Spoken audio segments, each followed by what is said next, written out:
morning! Update po tayo ngayon sa ating mga class. Dito po tayo ngayon sa bahay. Nasa kwarto na po tayo galing sa school na natin. May birthday po sa ating kapitbahay kami, narinig po tayo kantahan. May nagbibidyo okay. Hello po, kumusta kayo? Galing na po tayo sa school, naghatid ng anak. Galing na rin nag-pick up ng damit na binili ko online. Ito po yung dalawang blouse para sa aking anak na bunso. Ito siya. Ganda po siya. Maganda siyang damit, blouse, t-shirt.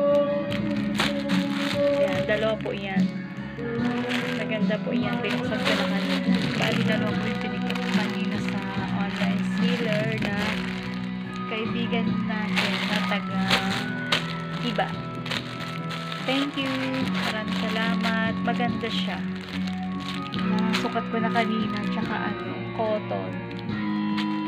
Mahaba siya na t-shirt. Maganda po yan. Dalawa po yan. Tig-isa kami ng kalakis ng bunso.